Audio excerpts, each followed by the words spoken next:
வணக்கம். போஸ்டர்ஸ் ஹெட்கீஸ் வழங்கும் தமிழ்நாடு 360க்கு உங்களை வரவேற்பது நான் ராஜலட்சுமி கார்த்திக். தமிழகத்தில் உள்ள அனைத்து மாவட்ட நிகழ்வுகளையும் விரிவாக பார்ப்பதற்கு முன் தலைப்புச் செய்திகளை பார்க்கலாம். கன்னியாகுமரியில் 1140 ஹெக்டரில் அரிய வகை மணல் எடுக்க மத்திய அரசு அனுமதி. அரசாணையை ரத்து செய்ய கோரி மனித சங்கிலி போராட்டம்.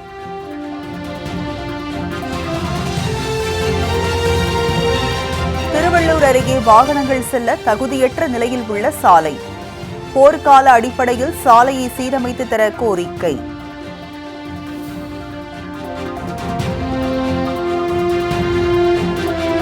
திருவண்ணாமலை அண்ணாமலையார் கோயிலில் 600க்கும் மேற்பட்ட கலைஞர்கள் சுவாமி தரிசனம்.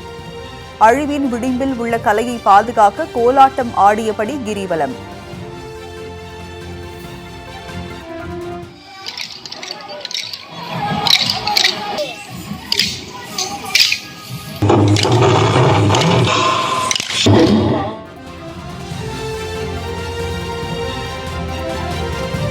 கடலூரில் வேளாண் துறை அதிகாரிகளின் அலட்சியத்தால் போலி உரங்கள் விற்பனை செய்யப்படுவதாக புகார். விவசாயிகள் தொடர்ந்து பல்வேறு விதங்களில் நசுக்கப்படுவதாக வேதனை.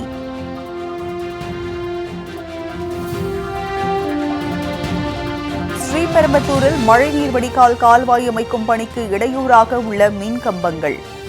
அரசின் இரு துறைகளுக்கு இடையே புரிதல் ஏற்படாததால் பொதுமக்கள் பாதிப்பு.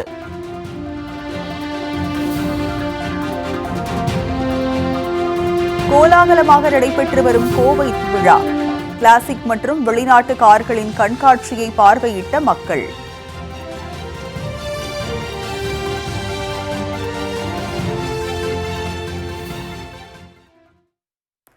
இனி விரிவான செய்திகளை பார்க்கலாம். கன்னியாகுமரியில் அரிய வகை மணல் எடுக்கும் அரசாணையை ரத்து செய்ய கோரி பொதுமக்கள் மனித சங்கிலி போராட்டத்தில் ஈடுபட்டனர்.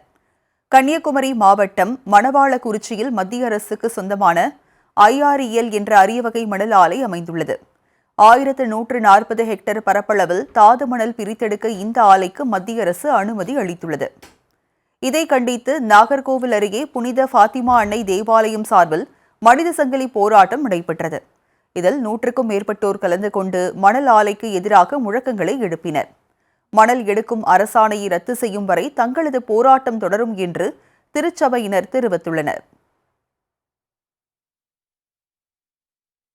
ஏக்கர்கள் அளவுக்கு மணல்களை அள்ளி வாழ்வாதாரத்தை பாதிக்க முயற்சி செய்கின்ற இந்த திட்டத்திற்கு எதிராக அமைதியான முறையில் நாங்கள் எதிர்ப்பை தெரிவிக்க வேண்டும் என்றும், சுற்றுச்சூழல் பாதிப்பிலிருந்து குமரி மாவட்ட மக்களை காப்பாற்ற வேண்டும் எனவும், குமரி மாவட்ட மக்களின் வாழ்வாதாரங்களை பாதிக்கின்ற இந்த நிலையிலிருந்து நாம் விடுபட வேண்டும் எனவும், நிலத்தடி நீர் இன்னும் பாதிப்பை ஏற்படுத்தினால் விவசாய பெருங்குடி மக்களுடைய வாழ்வாதாரங்கள் பாதிக்கப்படும் என்றும், கடல் நீர் உள்வாங்கும் போது கடல் தொழிலை நம்பி இருக்கின்ற மீனவர்களுடைய வாழ்வாதாரங்கள் பாதிக்கப்படும் என்ற நோக்கத்தோடும் நாங்கள் இணைந்து ஒரு பொது நலனுக்காக ஒரு நல்ல எண்ணத்தோடு இந்த எதிர்ப்பை பதிவிக்கும் ஒரு நிகழ்வை நாங்கள் இன்று நடத்தியுள்ளோம். திருவள்ளூர் மாவட்டத்தில் வாகனங்கள் செல்ல தகுதியற்ற நிலையில் உள்ள சாலையை சீரமைத்து தருமாறு கோரிக்கை எழுந்துள்ளது. திருவள்ளூர் மாவட்டம் புட்லூர் அரண்வாயில் சாலையை ஏராளமான பொதுமக்கள் பயன்படுத்தி வருகின்றனர். தினந்தோறும் ஆயிரக்கணக்கான வாகனங்கள் வந்து செல்லும் இந்த சாலை ஆங்காங்கே பெயர்ந்து குண்டும் குழியுமாக காணப்படுகிறது. சாலையில் பெரிய பள்ளங்கள் உள்ளதால் வாகனங்கள் அடிக்கடி பஞ்சராவதாக வாகன ஓட்டிகள் வேதனை தெரிவிக்கின்றனர். புட்லூர் அரண்வாயில் சாலையில் மின் விளக்குகளும் இல்லாததால் இரவு நேரத்தில் பயணிக்கும் வாகன ஓட்டிகள் கடும் சிரமத்தை சந்தித்து வருகின்றனர். எனவே போர்க்கால அடிப்படையில் இந்த சாலையை சீரமைத்து தருமாறு கோரிக்கை எழுந்துள்ளது. புட்லூர் போகிற ரோடு ரொம்ப மோசமாக இருக்குது. இதை கொஞ்சம் மாற்றினீங்கன்னா கொஞ்சம் நல்லாயிருக்கும்.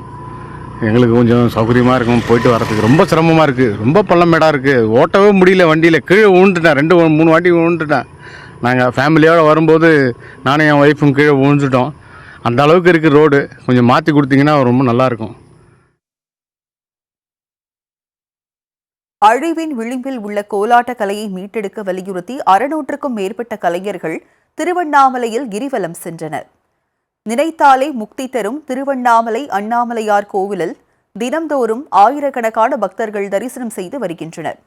இந்நிலையில் ஆந்திரா, தெலுங்கானா, கர்நாடகா ஆகிய மாநிலங்களைச் சேர்ந்த கோலாட்ட கலைஞர்கள் அண்ணாமலையார் கோவிலில் வழிபாடு செய்தனர். முன்னதாக அவர்கள் பக்தி பாடல்கள் முழங்க கோலாட்டம் ஆடியபடி கிரிவலம் சென்றனர். உலக நன்மை வேண்டியும் அழியும் நிலையில் உள்ள கோலாட்ட கலையை பாதுகாக்க வலியுறுத்தியும் இந்நிகழ்ச்சி நடைபெற்றது.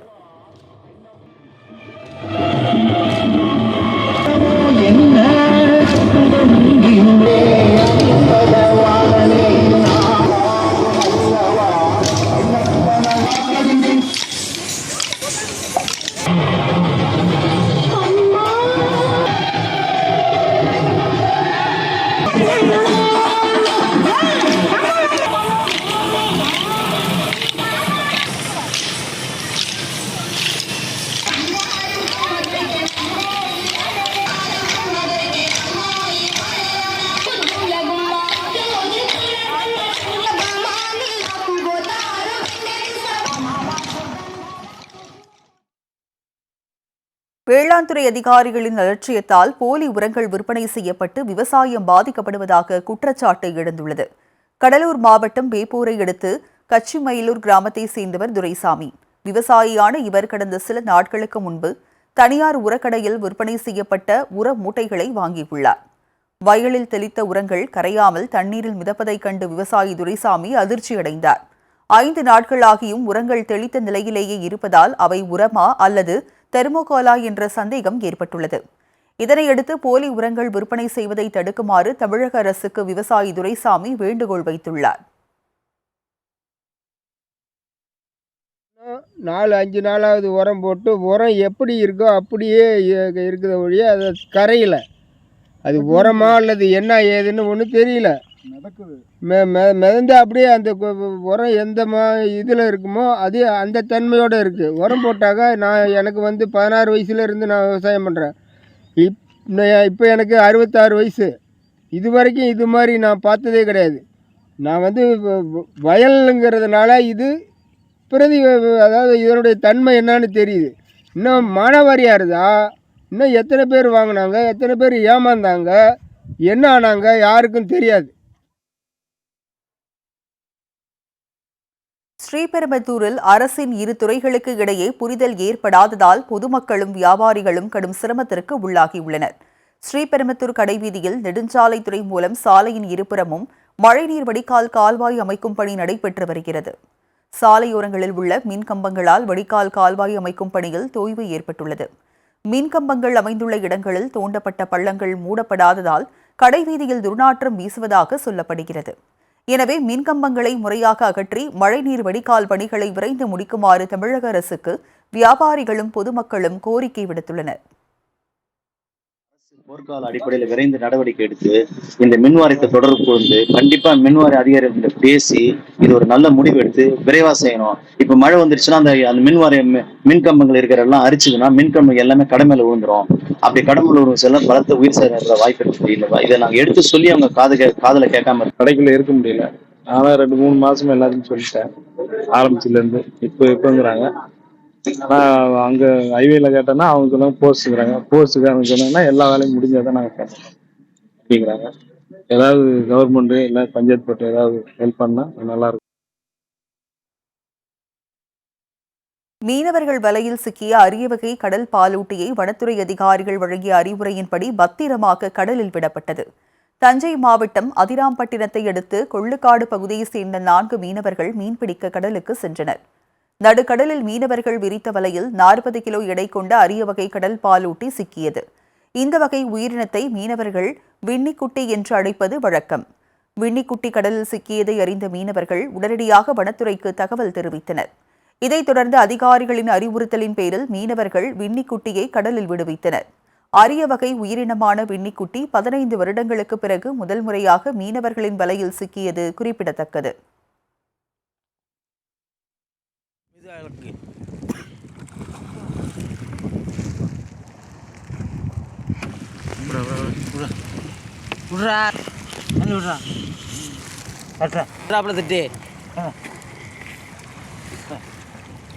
பிடிச்சிக்க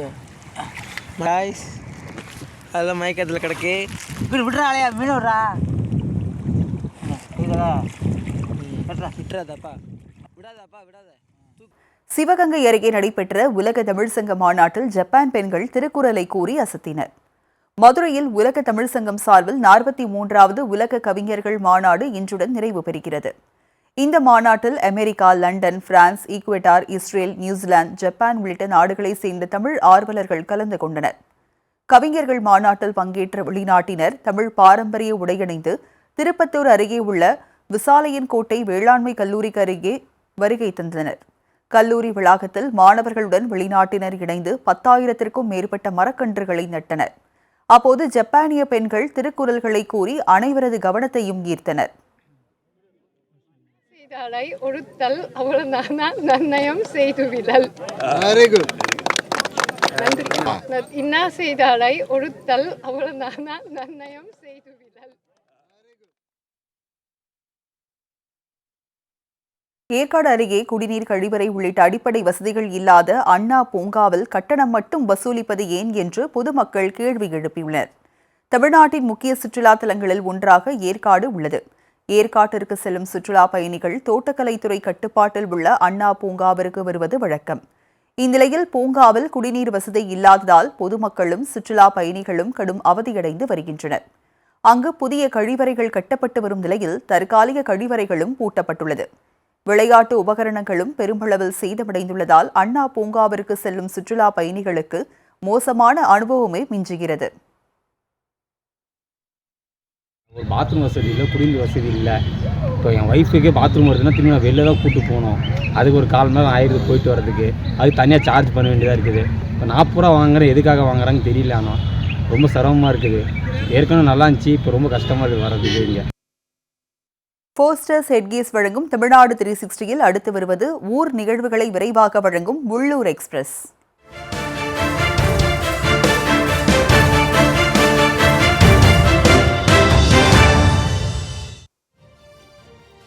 நீலகிரி மாவட்டம் குன்னூர் அருகே சிறுத்தை குட்டி மரத்தில் ஏற தெரியாமல் ஏறி ரிவர்ஸில் இறங்கிய வீடியோ சமூக வலைதளங்களில் வைரலாகி வருகிறது.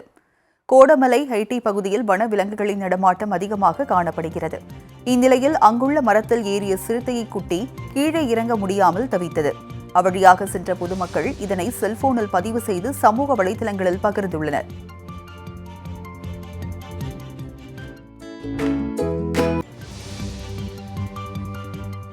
மயிலாடுதுறை மாவட்டம் தரங்கம்பாடி அருகே புறம்போக்கு நிலத்தில் பள்ளி அமைக்க எதிர்ப்பு தெரிவித்து கிராம மக்கள் தர்ணா போராட்டத்தில் ஈடுபட்டனர். முடிகண்டநல்லூரில் தரமற்ற முறையில் கட்டப்பட்ட ஊராட்சி ஒன்றிய தொடக்கப்பள்ளி கட்டடம் இடிக்கப்பட்டு புதிய கட்டடம் கட்டும் பணி நடைபெற்று வருகிறது. பள்ளிக்கு ஒதுக்கப்பட்ட நிலத்தை விட்டுவிட்டு அதிகாரிகள் வாய்க்காலை ஒட்டி அமைந்துள்ள நிலத்தில் கட்டுமான பணிகளை மேற்கொண்டு வருவதாக கூறப்படுகிறது. இதை கண்டித்து போராட்டத்தில் ஈடுபட்ட கிராம மக்கள் பழைய இடத்திலேயே பள்ளியை அமைக்க கோரி முழக்கங்களை எழுப்பினர். சென்னையை அடுத்து பல்லாவரத்தில் பொது இடங்களில் குப்பைகள் கொட்டப்படுவதால் சுகாதார சீர்கேடு ஏற்படும் அபாயம் உருவாகியுள்ளது. பரங்கிமலை ஒன்றியத்திற்கு உட்பட்ட பொழிச்சலூர் ஊராட்சியில் குப்பைகள் மற்றும் இறைச்சி கழிவுகள் சாலையோரத்தில் கொட்டப்பட்டு தீ வைத்து எரிக்கப்படுகிறது. குப்பைகளை தின்பதால் கால்நடைகளுக்கும் உடல்நிலை பாதிக்கப்படுகிறது. இதுகுறித்து பலமுறை புகார் அளித்தும் பொழிச்சலூர் ஊராட்சி நிர்வாகம் கண்டுகொள்ளவில்லை என்று அப்பகுதி மக்கள் குற்றம் சாட்டியுள்ளனர்.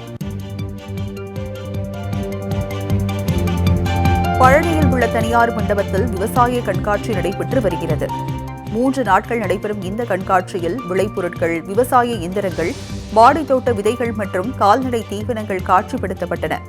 விவசாயத்தை எளிய முறையில் அதிக லாபத்துடன் செய்வது குறித்து இக்கண்காட்சியில் பயிற்சி அளிக்கப்பட்டது. இதில் பங்கேற்ற ஆயக்குடி, கணக்கன்பட்டி, புளியம்பட்டி, நெய்க்காரப்பட்டி உள்ளிட்ட கிராம விவசாயிகளுக்கு மரக்கன்றுகள் வழங்கப்பட்டன.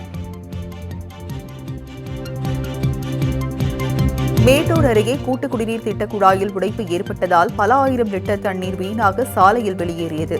காவிரி ஆற்றில் இருந்து ஓமலூர், தாரமங்கலம், தொப்பூர், மேச்சேரி, நங்கவள்ளி உள்ளிட்ட இடங்களுக்கு கூட்டு குடிநீர் திட்டம் மூலம் குடிநீர் விநியோகிக்கப்படுகிறது. இந்நிலையில் தொட்டில்பட்டி அருகே குழாயில் உடைப்பு ஏற்பட்டு குடிநீர் வீணான நிலையில் அதனை சரி செய்யுமாறு சமூக ஆர்வலர்கள் கோரிக்கை வைத்துள்ளனர். கோவில்பட்டியில் அரசு அலுவலக வளாக சாலை 9 வருடங்களாக சீரமைக்கப்படாதால் பொதுமக்களும் அரசு அதிகாரிகளும் கடும் சிரமத்திற்கு உள்ளாகியுள்ளனர். அரசு அலுவலக வளாக சாலையில் நீதிமன்றங்கள், வட்டாட்சியர் அலுவலகம், அரசு மகளிர் மேல்நிலைப்பள்ளி, கிளைச்சிறை, கருவூல அலுவலகம் உள்ளிட்டவற்றை இயங்கி வருகின்றன. தினமும் 10,000த்திற்கும் மேற்பட்டோர் பயன்படுத்தும் இந்த சாலை குண்டும் குழியுமாக காணப்படுகிறது. எனவே சாலையை சீரமைக்க உரிய நடவடிக்கை எடுக்குமாறு மாவட்ட நிர்வாகத்திற்கு கோரிக்கை வலுத்து வருகிறது.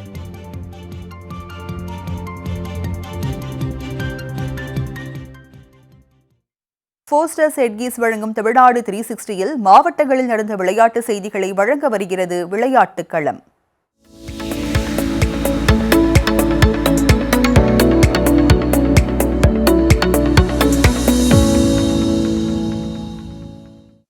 சிவகாசியில் நடைபெற்ற விழிப்புணர்வு மாரத்தான் போட்டியில் 2000த்திற்கும் மேற்பட்டோர் ஆர்வமுடன் கலந்து கொண்டனர். சிவகாசியில் மாவட்ட தடகள கழகம் மற்றும் தனியார் தொண்டு நிறுவனம் சார்பில் மனநலன் தொடர்பான விழிப்புணர்வு மாரத்தான் போட்டி நடத்தப்பட்டது.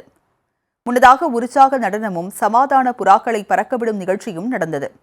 இதைத் தொடர்ந்து மாரத்தான் போட்டியை சிவகாசி எம்எல்ஏ அசோகன் தொடங்கி வைத்தார். 5 கிலோமீட்டர் தூரம் இலக்காக நிர்ணயிக்கப்பட்ட இப்போட்டி குறுக்குப்பாதை மைதானத்தில் தொடங்கி மீண்டும் அதே இடத்தில் நிறைவடைந்தது. விழிப்புணர்வு மாரத்தானில் வெற்றி பெற்றவர்களுக்கு பரிசுகளும் பாராட்டு சான்றிதழ்களும் வழங்கப்பட்டன.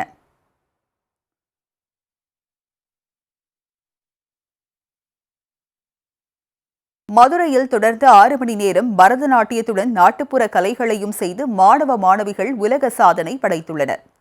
மதுரை திருப்பரங்குன்றத்தில் உள்ள சூட்டுக்கோயில் மாயாண்டி சுவாமிகள் மண்டபத்தில் இந்த சாதனை நிகழ்ச்சி நடைபெற்றது.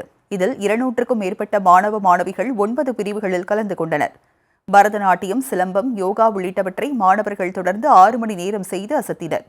இந்நிகழ்வில் பங்கேற்ற அனைத்து மாணவர்களுக்கும் உலக சாதனைக்கான சான்றிதழ் வழங்கப்பட்டது. மாணவர்களின் இந்த சாதனை விரைவில் உலக சாதனை புத்தகத்தில் இடம்பெறும் என்று எதிர்பார்க்கப்படுகிறது.